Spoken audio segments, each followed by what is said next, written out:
Hi friends, RRB ALP CBT 1కి సంబంధించిన result అయితే వచ్చేసింది. ఇప్పుడు మనం సిబిటి 2 చాలా ఇంపార్టెంట్. సో లాస్ట్ 30 డేస్లో మనం దానికి ఎలా ప్రిపేర్ అవ్వాలి అన్న స్ట్రాటజీ ఈ వీడియోలో మాట్లాడుకుందాం. అంటే మనకి దొరికే ఈ 30 ఆర్ 40 డేస్లో ఎలా ఈ టైంని మనం ప్లాన్ చేయాలి అన్నది డీటెయిల్గా మాట్లాడుకుందాం. అలాగే ట్రేడ్ గురించి, లాస్ట్ టైం ట్రేడ్లో చాలామంది అయితే ఇబ్బంది పడ్డారు, బికాస్ కొంత చేంజెస్ అయితే జరిగినాయి. అవి కూడా నేను మీకు ఎక్స్ప్లెయిన్ చేస్తాను. అలాగే ఈసారి కట్ ఆఫ్స్ అసలు ఎందుకు హై వచ్చాయి, 100కి ఎలా తీసుకుంటారు, ఇవి కూడా చెప్పమన్నారు. సో అది కూడా మనం ఈ వీడియోలో అయితే మాట్లాడుకుందాం. అండ్ టార్గెట్ ఒక 85 నుంచి 90 కనుక ఉంటే, ఓకే, 85 to 90 మనం టార్గెట్ పెట్టుకుని ఎలా ప్రిపేర్ అవ్వాలి అది కూడా మాట్లాడుకుందాం. అండ్ టైం టేబుల్ గురించి మాట్లాడుకుందాం. సో దీనికోసం మీరు చేయాల్సిందల్లా వీడియోని లైక్ చేయండి, అలాగే మీ ఫ్రెండ్స్కి తప్పకుండా షేర్ చేయండి. Very important. ఈ లాస్ట్ 30 డేస్ని కనుక నెగ్లెక్ట్ చేస్తే మనకి 1 ఇయర్ వేస్ట్ అవుతుంది, ఓకేనా? సో ఖచ్చితంగా షేర్ చేయండి, వాళ్ళకు కూడా ఉపయోగపడుతుంది.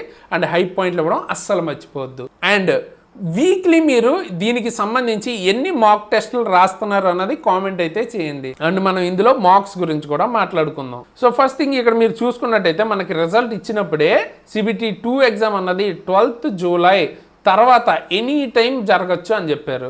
సో మనకి వైరల్ అవుతున్న డేట్ ప్రకారం చూస్తే ఎప్పుడు జరగచ్చు, 28th July. Okay, so most possibly ఈ డేట్లో జరిగే ఛాన్స్ ఉంది, ఎందుకంటే ఎన్టీపీసీకి సంబంధించిన రిజల్ట్ కూడా వచ్చింది కదా. సో అది కూడా యాక్యురేట్గా వైరల్ డేట్స్లో ఉన్నట్టుగానే వచ్చింది. సో మోస్ట్లీ 28thలో ఎగ్జామ్ జరగచ్చు. కానీ మనం ఏం చేద్దామంటే 28ని టార్గెట్ అనుకోకుండా 15కే అనుకుందాం. సో అప్పుడు ఏమవుతుంది, దగ్గర మీకు ఓన్లీ 30 డేసే ఉంది అనుకుని మనం ప్రిపేర్ అవటం వల్ల మీకు ఎక్స్ట్రాగా ఇంకొక 10 or 15 డేస్ మిగులుతుంది. సో దీన్ని కంప్లీట్గా రివిజన్కి, ప్రాక్టీస్కి, మార్క్స్కి వాడుకోవచ్చు అనమాట. సో మనం లాస్ట్ 30 డేస్కి ప్లాన్ చేసుకుందాం, మిగతా ఎక్స్ట్రా దొరికిన టైం అంతా రివిజన్కి వాడుకుందాం. ఓకే, అండ్ ప్లానింగ్లో మీరు ముందుగా టార్గెట్ మనం ఎంత ఎందుకు పెట్టుకున్నాం అన్న దాని గురించి ఫస్ట్ మాట్లాడుకుందాం. ఓకే, మీరు కనుక ప్రీవియస్ ఇయర్ కట్ ఆఫ్స్ చూసుకున్నట్టయితే last year CBT 2 cut off Secunderabad zone చూడండి ఎంత ఉంది, 56. సో మరి మనం టార్గెట్ ఎందుకు 85 or 90 అంటున్నాం అంటే, బేసిక్గా ఈ కట్ ఆఫ్ ఏంటి మనకి, ఇది సిబిటి 2 నుంచి క్వాలిఫై అయ్యింది. దేనికి, డీవీకి కాదు, సిబిఐటి అంటే సైకోమెట్రిక్ క్వాలిఫై అవ్వడం కోసం తీసుకున్నది. కానీ మీకు జాబ్ రావాలి అంటే ఈ 56 మార్క్స్ సరిపోదన్నమాట. లాస్ట్ టైం మీకు చూసుకుంటే అరౌండ్ 72 నుంచి 78, కొన్ని చోట్ల 80 వరకు కొన్ని జోన్స్కి. సో అరౌండ్ 75+ వరకు కట్ ఆఫ్స్ అయితే వెళ్ళినాయి అనమాట యావరేజ్గా. సో మనం సేఫ్ సైడ్కి 85 to 90 ప్రిపేర్ అవ్వచ్చు ఈజీగా, ఎందుకంటే ఇందులో మనకు ఉండేవి 3 సబ్జెక్ట్స్, మ్యాథ్స్, రీజనింగ్, అలాగే basic science and engineering. So సఫిషియెంట్గా మనకి టైం ఉంది కాబట్టి ప్రాపర్గా ప్లాన్ చేసుకుంటే ఈజీగా 85 to 90 అయితే స్కోర్ చేయొచ్చు. సో ఆ రకంగా చూసుకుంటే మీకు సిబిటి 2 కానీ ఫైనల్ మెరిట్ కానీ ఎంత మనం క్రాస్ చేయడానికి హై ఛాన్సెస్ ఉన్నాయో అర్థం చేసుకోండి. సో మనం టార్గెట్ డెఫినెట్గా దీన్ని అచీవ్ అయితే చేయగలం. మనం ఆల్రెడీ క్లాసెస్ దీనికోసం చెప్తున్నాం. సో మన క్లాసెస్ త్రూ 85 to 90 అయితే అచీవ్ చేయగలం ఈజీగా. అది కూడా ఎలాగా ఏంటి అని మాట్లాడుకునే ముందు సిబిటి 1 కట్ ఆఫ్స్ గురించి చాలామంది చాలా డౌట్స్ అయితే అడుగుతున్నారు అన్నమాట. బ్రో ఇప్పుడు కట్ ఆఫ్స్ ఏంటి చాలా ఎక్కువ ఉన్నాయి, 80, 70, సికింద్రాబాద్ జోనే అరౌండ్ 78 వరకు కూడా వెళ్ళింది కదా. సో కట్ ఆఫ్స్ ఎందుకు హైగా ఉన్నాయని అడుగుతున్నారు. ఫస్ట్ దాన్ని క్లియర్ చేస్తాను. సో ఈ 78 అన్నది మీకు 75కి ఎగ్జామ్ జరిగింది కదా, దాని మీద కాదు, 100కి చేస్తారు ఫస్ట్. సో అంటే దాని 75కి కనుక మనం చూసుకున్నట్టయితే అరౌండ్ ఒక 58 అని దగ్గరగా ఒక 58 అరౌండ్లో మీకు వస్తుంది. సో అప్రాక్సిమేట్గా అన్ని జోన్స్కి చూసుకుంటే మనకి 55 నుంచి 60 వరకు, ఓకే, 75కి కట్ ఆఫ్ వెళ్ళిందనమాట. ఇది కూడా చాలా హైయే కదా, అంటే డెఫినెట్గా హైయే. కానీ ఇందులో మీరు యాడ్ చేసుకోవాల్సింది నార్మలైజేషన్. సో నార్మలైజేషన్ ఒక 5 మార్క్స్ అన్న యాడ్ అయినాయి అనుకుంటే ఒకవేళ టఫ్ షిప్స్లో అరౌండ్ 50 దగ్గరలో మీకు కట్ ఆఫ్ అయితే వెళ్ళింది. స్టిల్ మనం ప్రిడిక్ట్ చేసిన దాని మీద డెఫినెట్గా ఇది హైయే. ఎందుకు హై వచ్చింది అన్న దాని గురించి మాట్లాడుకుంటే, ఇది లాస్ట్ టైం మనం దీనికి ముందు కట్ ఆఫ్స్ చూసుకున్నట్టయితే మీకు చాలా తక్కువ అయితే వెళ్ళినాయి. ఎందుకంటే అందులో కరెంట్ అఫైర్స్ పోర్షన్ అన్నది చాలా ఎక్కువ ఇచ్చారనమాట. So current affairs, science portion ఎక్కువ ఉండటం వల్ల లాస్ట్ టైం కట్ ఆఫ్ అన్నది తక్కువ ఉంది. కానీ ఈసారి ఏం చేశారు, కరెంట్ అఫైర్స్ చాలా వరకు తగ్గించారు. దాంతోపాటు జనరల్ సైన్స్ కూడా చాలా లిమిట్ చేస్తారన్నమాట సిబిటి 1లో. దానివల్ల ఇంకా మిగిలింది ఏంటి, మ్యాథ్స్, రీజనింగే. సో ఓన్లీ మ్యాథ్స్, రీజనింగ్ మీద బాగా పట్టున్న వాళ్ళకి ఎక్కువ స్కోర్ అన్నది వచ్చేసింది అనమాట. సో అందుకనే కట్ ఆఫ్స్ అన్నవి ఈసారి చాలా ఎక్కువ కనపడుతున్నాయి. మెయిన్ రీజన్ అయితే అది. అందుకే మన ప్రిడిక్షన్స్ అన్ని కొంతవరకు ఈ విషయంలో రాంగ్ అయితే అయినాయి. సో మ్యాథ్స్ రీజనింగ్ మాత్రమే ఇచ్చి అంటే ప్యాటర్న్లో చాలా పెద్ద చేంజ్ అయితే చేశారు. సో జనరల్ సైన్స్ని కంప్లీట్గా పక్కన పెట్టేసి మ్యాథ్స్ రీజనింగ్ ఇచ్చారు. అలాగని మళ్ళీ నెక్స్ట్ టైం అలాగే వస్తుందా అంటే అది కూడా మనం చెప్పలేం. మళ్ళీ కరెంట్ అఫైర్స్ ఎక్కువ ఇవ్వచ్చు, మళ్ళీ జనరల్ సైన్స్ ఎక్కువ ఇచ్చి మ్యాథ్స్ రీజనింగ్ తగ్గించవచ్చు. సో అది మనం ఎగ్జాక్ట్గా చెప్పలేం. వాళ్ళు స్పెసిఫిక్గా మ్యాథ్స్కి ఎంత రీజనింగ్కి ఎంత అని ఇస్తేనే మనం దాన్ని కన్ఫర్మ్గా చెప్పడానికి ఛాన్స్ అయితే ఉంటుంది. అప్పుడు కూడా స్టిల్ మేము మారుస్తాం మా ఇష్టం అని కూడా వాళ్ళు చెప్పచ్చు, బట్ అది వేరే విషయం. సో ఇక్కడ మనకి రీజన్ ఏంటి బేసిక్గా అంటే మ్యాథ్స్ రీజనింగ్ అన్నది ఎక్కువ రావటం వల్ల, సైన్స్ తక్కువ రావటం వల్ల బేసిక్గా కట్ ఆఫ్స్ ఈసారి బాగా ఎక్కువ వచ్చింది. సో దీనివల్ల మనకి CBT 2లో మనం తెలుసుకోవాల్సిన విషయం ఏంటో చూద్దాం. CBT 2లో మనం తెలుసుకోవాల్సింది ఏంటంటే ప్యాటర్న్ ఒకసారి చూద్దాం. CBT 2ది CBT 2 ప్యాటర్న్ ఏంటి? CBT 2 ఎన్ని మార్క్స్ కంట? CBT 2లో మీకు పార్ట్ ఏ ఉంటుంది, పార్ట్ బి ఉంటుంది. 90 minutes పార్ట్ ఏ 100 క్వశ్చన్స్ వస్తాయి. సో 100 మార్క్స్కి మీకు ఎగ్జామ్ అయితే జరుగుద్ది. ఈ 75 ఏంటంటే ట్రేడ్ అనమాట. సో మీరు ఏదైతే ట్రేడ్ సెలెక్ట్ చేసుకున్నారో దాని మీద ఎగ్జామ్ జరుగుద్ది. ఇందులో ఖచ్చితంగా 35% మార్క్స్ అయితే రావాలి, అంటే అరౌండ్ 27 మార్క్స్ దగ్గరలో. సో మనం టార్గెట్ ట్రేడ్లో కనీసం 35 పెట్టుకున్నా ఈజీగా క్లియర్ అయితే చేయొచ్చు. మనం ట్రేడ్ గురించి సెపరేట్గా మాట్లాడుకుందాం. అయితే మెయిన్ మెరిట్ చూసేది మనకి ఇందులో పార్ట్ ఏలో. సో ఈ 100లో మనకి ఏమేమి వస్తాయి? 3 టాపిక్స్ అయితే వస్తాయి అనమాట మనకి. సో ఏంటో చూద్దాం అవి. పార్ట్ ఏలో మనకి just 3 topics, maths and reasoning and basic science and engineering. Already మీరు చూసారు, ఓన్లీ మ్యాథ్స్ రీజనింగ్ కనుక డిపెండ్ అయితే వెరీ హై కట్ ఆఫ్ అన్నది వస్తుంది. కానీ ఇక్కడ మనకి గేమ్ చేంజర్ ఏంటంటే బేసిక్ సైన్స్ అండ్ ఇంజనీరింగ్. దీనికి స్పెసిఫిక్గా ప్రిపేర్ అయిన వాళ్ళే చేయగలుగుతారు. ఇందులో కొంతవరకు మీకు జనరల్ సైన్స్ మ్యాచ్ అవుతున్నా కానీ ఫిజిక్స్ కాన్సెప్ట్స్, బట్ ఇందులో డిఫరెంట్ లైక్ ఇంజనీరింగ్, డ్రాయింగ్ కొంతవరకు కొత్త కాన్సెప్ట్స్ ఉన్నాయి. అలాగే ఇక్కడ న్యూమరికల్స్ ఎక్కువగా అడుగుతుంటారు అండ్ కొన్ని specific topics like occupational safety and తర్వాత IT లిటరసీ, లేకపోతే simple machines and levers, basic electricity, ఇట్లా కొంతవరకు అందరూ పెట్టేలాంటిది కాదు. అండ్ డెప్త్ కూడా మంచి డెప్త్లోనే అడుగుతారు. కాబట్టి ఇక్కడ మనకి గేమ్ చేంజర్ అనమాట. ఇది మనం ఎక్కువ స్కోర్ని కనుక క్లియర్ చేయగలిగితే ఇందులో మనం చాలా చాలా ముందు ఉంటాం చాలా మంది కంటే. నేను ఆల్రెడీ ఇది క్లియర్ చేశాను కాబట్టి 100కి ఆల్మోస్ట్ 90 స్కోర్ దగ్గరలో నేను క్లియర్ చేశాను అనమాట. సో నాకు తెలిసి ఒక ఐడియా ఉంది. ఇది కనుక మనం మెయిన్గా ఫోకస్ చేస్తే, ఎలాగో ఈ రెండు మోస్ట్లీ అందరూ బాగానే చేస్తారు. So basic science and engineering ఇక్కడ మనకి చాలా చాలా ఇంపార్టెంట్, వెరీ అంటే దగ్గర ఇది 50% ఇంపార్టెన్స్ అనుకుంటే ఇది 50% ఇంపార్టెన్స్. అంటే ఎన్ని క్వశ్చన్స్ వస్తాయన్నది కాదు నేను చెప్తుంది, ఇంపార్టెన్స్ అన్నది చెప్తున్నాను. సో 100 మార్క్స్లో ఇది 50 అనుకుందాం ఎగ్జాంపుల్కి. సో అనుకుంటే ఇందులోంచి మీరు 45 మార్క్స్ అయితే తెచ్చుకోవచ్చు. అండ్ ఇందులో మనం చెప్పేదాని నుంచి ఈజీగా ఒక 40+ అయితే మినిమం నేను చెప్తుంది. ఇందులో ఒక 45+, ఇందులో 40 అంటే కూడా 85 మినిమం అయితే వస్తుంది. అండ్ కరెక్ట్గా చదువుకుంటే మనం చెప్పింది 90+ కూడా ఈజీగా తెచ్చుకోవచ్చు. సో మీరు చెప్పాను కదా ఫైనల్ కట్ ఆఫ్స్ 70 to తర్వాత 80 మధ్యలో ఉంది. ఈసారి పెరిగినా కూడా ఒక 85 అనుకున్నా కూడా స్టిల్ మనం సేఫ్ జోన్లోనే ఉంటాం. మీరు చేయాల్సిందల్లా నేను క్లాసెస్ యాప్లో ఏదైతే చెప్పానో, ముఖ్యంగా basic science and engineering very important. ప్రతి ఒక్కటి ఏవైతే టెస్టులు, టాపిక్ టెస్ట్ ఇచ్చానో అవి రాయండి, చాప్టర్ వైజ్ టెస్టులు రాయండి. ఇచ్చిన ప్రతి ఒక్క వీడియో చూడండి, PDF చదవండి, దానికి సంబంధించి ప్రాక్టీస్ చేయడానికి మీకు ఇచ్చిన కంటెంట్ని యూజ్ చేసుకోండి. ఫుల్గా సరిపోతుంది, మీరు ఇంకేం చేసే పని ఉండదు. అండ్ దీని తర్వాత మీకు సైకోమెట్రీ ఉంటుంది, CBAT. అది మనం ఎలాగో ఫ్రీగానే చెప్తాం, సో అది ప్రాబ్లం లేదు. అది దాని మైండ్లో తీసేయండి, ఇప్పుడు అంతా ఇంపార్టెంట్ కాదు. ఫుల్ ఫోకస్ ఈ పార్ట్ ఏ అండ్ ట్రేడ్ ఈ రెండింటి మీద పెట్టండి.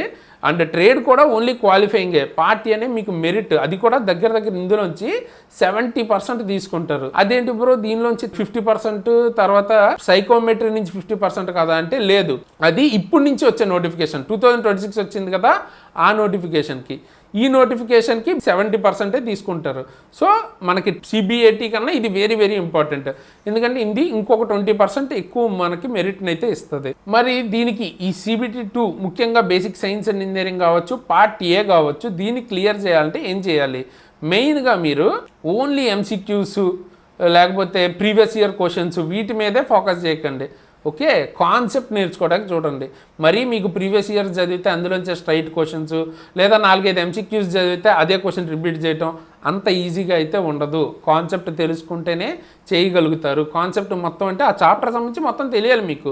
అప్పుడు వాళ్ళు ఏ క్వశ్చన్ అడిగినా మీరు ఈజీగా చేయగలుగుతారు.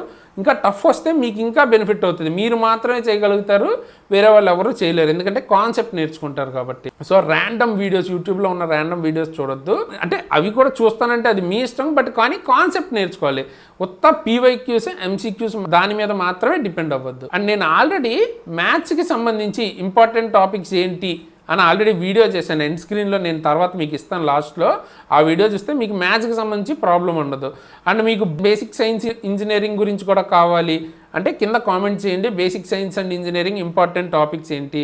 సో అవి అడిగితే వాటి మీద కూడా వీడియో చేద్దాం. లైక్ వెయిటేజ్ గురించి, వాటి గురించి మాట్లాడదాం, ఏ చాప్టర్ ఎంత ఇంపార్టెంట్ అవి. ఇప్పుడు మనం పార్ట్ ఏ గురించి కొంతసేపు మాట్లాడుకున్నాం, కానీ ట్రేడ్ గురించి వెరీ ఇంపార్టెంట్. ఎందుకంటే లాస్ట్ టైం చేంజెస్ అయితే చేశారు దీనిలో.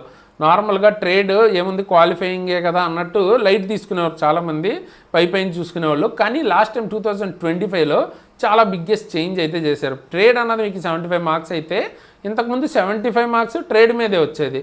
కానీ లాస్ట్ టైం ఏం చేశారంటే 50 క్వశ్చన్స్ ఏమో ట్రేడ్ మీద వచ్చినాయి, ఓకే. కానీ అందులో 25 క్వశ్చన్స్ అన్ని ట్రేడ్స్కి కామన్గా లైక్ వర్క్షాప్ క్యాలిక్యులేషన్స్ అని ఉంటాయి కదా వాటిలోంచి, అలాగే ఇంజనీరింగ్ డ్రాయింగ్లోంచి, ఇట్లాంటి కామన్ టాపిక్స్లోంచి ఇచ్చారనమాట. అంటే మీరు బేసిక్గా ఇందులో ఏది పార్ట్ ఏలో బేసిక్ సైన్స్ అండ్ ఇంజనీరింగ్లో చదువుతారు కదా, సో అటువంటి కాన్సెప్ట్స్ కొన్ని ఉంటాయి. వాటి మీద నుంచే మళ్ళీ కామన్ క్వశ్చన్స్ కొన్ని అన్ని ట్రేడ్ వాళ్ళకి ట్రేడ్లోనే ఇచ్చారనమాట, ఓకే. సో దానివల్ల దీని మీద మాత్రం అంటే ఇంజనీరింగ్ డ్రాయింగ్ కొంతమంది నెగ్లెక్ట్ చేస్తారు. సో ఇందులో పెద్ద ఎక్కువ స్కోర్ రాదు కదా అని నెగ్లెక్ట్ చేస్తే మీకు ఇందులో కూడా అడిగారు కదా, సో ఈ 2 ప్లేసుల్లోనూ మిస్ అయిపోతారు అనమాట. సో ఈసారి ప్యాటర్న్ అన్నది ఇట్లా కూడా వచ్చే ఛాన్స్ ఉంది, లేదా మామూలుగా మొత్తం ట్రేడ్ అన్నది 75 మీద కూడా ఇవ్వచ్చు, అది వాళ్ళ ఇష్టం. కానీ ఆల్రెడీ ఇటువంటి చేంజ్ చేశారు కాబట్టి మనం దీనికి కూడా రెడీగా ఉండాలి. ఇట్లా వచ్చినా కూడా మనం మిస్ అవ్వకుండా ఉండాలి. అంటే మీరు ట్రేడ్ ఏదైతే ఉందో ఓన్లీ ట్రేడ్ సబ్జెక్ట్ మీదే మీరు కనీసం ఒక 35 వరకు మినిమం యాక్యురేట్గా పెట్టగలిగితే మీకు ఇక్కడ engineering drawing, workshop calculation, basic science and ఇంజనీరింగ్లో మనం ఎలాగో డీల్ చేస్తాం. సో అందులోంచి మీరు ఈజీగా ఇంకొక 5 to 10 మార్క్స్ వేసుకున్నా 45, ఓకే. సో మినిమం మీకు 27 మార్క్స్ అయితే రావాలి కాబట్టి మన టార్గెట్ అట్లీస్ట్ 40+ పెట్టుకున్నా కూడా ఈజీగా క్లియర్ అయితే చేసుకోవచ్చు. అండ్ ఇది కంపల్సరీ మెరిట్ది కూడా కాదు, ఓన్లీ క్వాలిఫైయింగే. 40 మార్క్స్ యాక్యురేట్గా గెయిన్ చేస్తే చాలా ఎక్కువ అనమాట. సో మీరు చదువుకునేటప్పుడే ఇవి కూడా అడుగుతారు అని ప్రిపేర్ అయ్యి చదువుకోవాలి. అండ్ ఈ కామన్ టాపిక్స్ ఒకవేళ చదవాలి అంటే కూడా మీరు ఎగ్జాక్ట్గా బుక్స్ గురించి అడిగితే ఒరిజినల్ నిమి అని ఒకటి ఉంటుంది మీకు వెబ్సైట్. నిమి వెబ్సైట్లో కనుక మీరు చూసుకున్నట్టయితే వర్క్షాప్ క్యాలిక్యులేషన్స్, తర్వాత ఇంజనీరింగ్ డ్రాయింగ్ వీటికి సంబంధించి ఉంటుంది. సో ఆ వెబ్సైట్లోంచి యాక్యురేట్గా మీరు చూడొచ్చు దీనికి సంబంధించిన ఇన్ఫర్మేషన్. అండ్ ఫైనల్గా మార్క్స్ గురించి కూడా చూద్దాం. సో మార్క్స్ కనీసం ఒక 7 to 10 అయితే రాయండి. అట్లీస్ట్ మినిమంలో మినిమం 5 అయితే కంపల్సరీ రాయాలి అందరూ కూడా, ఎందుకంటే టైం మేనేజ్మెంట్ నేర్చుకుంటారు దీని ద్వారా. అంటే మీరు ఎక్కడ మిస్టేక్స్ చేస్తున్నారో చూసుకోవచ్చు. సో దట్ ఆ మిస్టేక్స్ని కవర్ చేసుకోండి. ఆ టాపిక్స్ని ఒకసారి మీరు ఎక్కడ మిస్ చేస్తున్నారో రెగ్యులర్గా చూసుకున్నట్టయితే కరెక్ట్ అవుతుంది. మీకు అది కూడా తప్పులు అవ్వకుండా ఉంటాయి ఫైనల్ ఎగ్జామ్లో, ఓకేనా. లేదు మీకు ఇంకా ఏదైనా టాపిక్ మీద వీడియో కావాలన్నా, ఏదైనా డౌట్ స్పెసిఫిక్ టాపిక్ మీద వీడియో కావాలంటే కామెంట్ చేయండి, ఆ టాపిక్స్ మీద కూడా నేను చేస్తాను. అండ్ కుదిరితే మిగతా వీటిల్లో ఉన్న రీజనింగ్ కావచ్చు, basic science and engineering, already maths గురించి ఇంపార్టెంట్ టాపిక్స్ చెప్పా కదా, మిగతా వాటి గురించి కూడా కావాలి అనుకుంటే ఎక్కువ మంది కామెంట్ చేయండి, అది కూడా సెపరేట్ వీడియోస్ చేద్దాం. ఇప్పుడు ఫైనల్గా నేను మీకు అంటే మీరు ఎక్కడి నుంచి చదవాలి ఈజీగా ఇవన్నీ వెతుక్కునే పని లేకుండా ఎక్కడి నుంచి చదవాలి అంటే నేను మీకు మన కోర్స్ని అయితే ఇంట్రడ్యూస్ చేస్తాను. కింద డిస్క్రిప్షన్లో లింక్ ఉంటుంది, exam tricks app link download చేసుకోండి. మీకు అక్కడ basic science and engineering course ఉంటుంది. అండ్ దానికన్నా బెస్ట్ ఏంటంటే CBT 1, CBT 2, part A, CBAT అంటే ALPకి సంబంధించిన ఫుల్ కోర్స్ అనేది మీకు చాలా చాలా తక్కువ ప్రైస్కి దొరుకుతుంది. ఫుల్ కోర్స్ ఎందుకు బ్రో అంటే ఇది 1 year వ్యాలిడిటీతో ఉంటాయి ఈ రెండు కూడా. సో 1 year వ్యాలిడిటీతో మీకు అడ్వాంటేజ్ ఏంటి, నెక్స్ట్ మళ్ళీ నోటిఫికేషన్ ఉంది, అప్పుడు మళ్ళీ మీరు కొనుక్కునే పని లేదు. కంప్లీట్గా మొత్తం ఉన్న సబ్జెక్ట్స్ అన్నీ ఇందులో వచ్చేస్తాయి కాబట్టి ఒకే దగ్గర ప్రాపర్గా మీరు చదువుకోవచ్చు. అండ్ నేను ఆల్రెడీ ALP టెక్నీషియన్ క్లియర్ చేశాను, NTPC క్లియర్ చేశాను. అండ్ మన టీం మిగతా వాళ్ళు కూడా most of the people multiple level jobs అయితే క్లియర్ చేశారు. సో మీరు డెమోస్ చూడండి, మీకే అర్థమవుతుంది, ఆ లెవెల్ కంటెంట్ అయితే చూడొచ్చు అనమాట. అండ్ స్టిల్ ఇప్పటికీ కూడా మనం దానికి సంబంధించి ఆల్రెడీ చేసిన వాటిని రివైజ్ చేస్తున్నాం. Like already speed and velocity కొత్తగా మనం రివైజ్ చేసి యాడ్ చేసాం. అలాగే యూనిట్స్ అండ్ మెజర్మెంట్స్ ఇప్పుడు మీకే యాడ్ అవ్వబోతుంది. సో వీటిలో ఏంటంటే కొత్తగా రివైజ్ చేసిన వాటిలో మనం టాపిక్ టెస్ట్, చాప్టర్ టెస్ట్లు ఇవి కూడా ఇంక్లూడ్ చేసాం. సో ఇవి ఇంకా మీకు వాటిల్లో ఎక్కువ స్కోర్ తెచ్చుకోవడానికి హెల్ప్ అవుతుంది. ఓకే, సో మనం మ్యాక్సిమం మీకు ఎంతవరకు బెనిఫిట్ అవ్వద్ది, వీటికి ప్రిపేర్ అవ్వడానికి ఎంత బెనిఫిట్ చేయగలుగుతామో అంత డెఫినెట్గా చేయడానికి చూస్తున్నాం. మీరు సింపుల్గా కోర్స్ తీసుకుని మొత్తం as it is 30 days miss అవ్వకుండా కంప్లీట్ చేసుకోండి. ఇప్పటికే చాలా లేట్ చేసినట్టు ఎవరైనా దానికి ప్రిపేర్ అవ్వకపోతే సో యూజ్ చేసుకోండి ఈ లాస్ట్ ఆపర్చునిటీని. అండ్ మీకు చూపిస్తాను కూడా శాంపుల్కి అసలు కంటెంట్ ఎట్లా ఉంటుంది ఏంటి అని. సో ఇక్కడ మీరు చూడొచ్చు. సో ఇక్కడ మీరు చూస్తే ఒక్కొక్క చాప్టర్కి సంబంధించి ఇప్పుడు చూడండి, స్పీడ్ అండ్ వెలాసిటీకి చూసుకుంటే 10 వీడియోస్ మనం చేసాం ఆ ఒక్క చాప్టర్ మీదే. దాని మీద 10 మళ్ళీ పీడిఎఫ్స్ ఇస్తాం. అలాగే టెస్ట్లు ఉన్నాయి. అలాగే mass weight and density 9 videos ఒక్కొక్క చాప్టర్. ఇంజనీరింగ్ డ్రాయింగ్ చూసుకోండి 18 వీడియోస్. ఓకే, సో ఎందుకంటే ఆ లెవెల్ డెప్త్ అయితే ఉంటుందన్నమాట. సో కంప్లీట్గా మనం అయితే కవర్ చేస్తాం. సో డెఫినెట్గా తీసుకుంటానికే ట్రై చేయండి. 100-200 కోసం చూసుకోవద్దు, లేకపోతే 1 year వేస్ట్ అయిపోతుంది మీకు. అండ్ మీకు రైల్వే రిలేటెడ్ కానీ లేకపోతే గవర్నమెంట్ జాబ్ రిలేటెడ్ అప్డేట్స్ కోసం మన టెలిగ్రామ్ వాట్సాప్ ఛానల్ లింక్స్ కూడా కింద డిస్క్రిప్షన్లో ఉంటాయి. జాయిన్ అవ్వండి. ఏమైనా అప్డేట్స్ ఉంటే, జెన్యున్ ఇన్ఫర్మేషన్ ఉంటే నేను అక్కడ పోస్ట్ అయితే చేస్తాను, మీరు వెతుక్కోక్కర్లేదు. అలాగే నా personal Instagram ID and link కూడా కింద డిస్క్రిప్షన్లో ఉంటుంది. ఒకవేళ మీరు ఫాలో అవ్వాలనుకుంటే ఫాలో అవ్వచ్చు. అండ్ వీడియోని ఖచ్చితంగా లైక్ చేయండి, మీ ఫ్రెండ్స్కి తప్పకుండా రికమెండ్ చేయండి. అండ్ దాంతోపాటు వాళ్ళ గ్రూప్స్లో కూడా షేర్ చేస్తే వాళ్ళకు కూడా తెలుస్తుంది ఎలా చదవాలి ఏంటి, ప్లాన్ చేసుకోవచ్చు. ప్రాపర్ గైడెన్స్ దొరుకుద్ది ఫ్రీగా. అండ్ మీకు ఇంకేమైనా వీడియో టాపిక్స్ ఉంటే కింద కామెంట్ చేస్తే దాని మీద వీడియోస్ అయితే చేస్తాను. అండ్ ఫైనల్గా ఇప్పుడు మీకు ఈ ఏఎల్పి మ్యాథ్స్ స్ట్రాటజీ వీడియో చెప్పా కదా, మ్యాథ్స్కి ఇంపార్టెంట్ టాపిక్స్ ఎట్లా ప్రిపేర్ అవ్వాలి ఏంటి చేశానని. సో ఎండ్ స్క్రీన్లో ఆ వీడియో ఇస్తాను, తప్పకుండా చూడండి. మీకు మ్యాథ్స్ కూడా అక్కడ కవర్ అయిపోతుంది. ఓకే, ఎలా ప్రిపేర్ అవ్వాలి ఏంటి కంప్లీట్గా చెప్పాను. అండ్ దాంతోపాటు ఎండ్ స్క్రీన్లో టాప్ 20 ఫెసిలిటీస్ రైల్వేలో జాయిన్ అయితే అన్న వీడియో కూడా ఇస్తాను. ఇప్పుడు ఇదెందుకు బ్రో, ముందు ప్రిపేర్ అవ్వాలిగా అంటే జస్ట్ మీకు ఒక మోటివేషన్ ప్రిపేర్ అవ్వటానికి. సో ఈ బెనిఫిట్స్ ఉంటాయి అన్న చిన్న మోటివేషన్ కోసం. సో ఆ వీడియో కూడా కావాలంటే చూడొచ్చు మీరు. ఓకేనా, సో ఫైనల్గా ఈ వీడియోకి ఇంత గైస్, ఇలాంటి మంచి వీడియోస్ ఇందుకు మళ్ళీ వస్తాను. అంతవరకు సైనింగ్ ఆఫ్ తేజస్.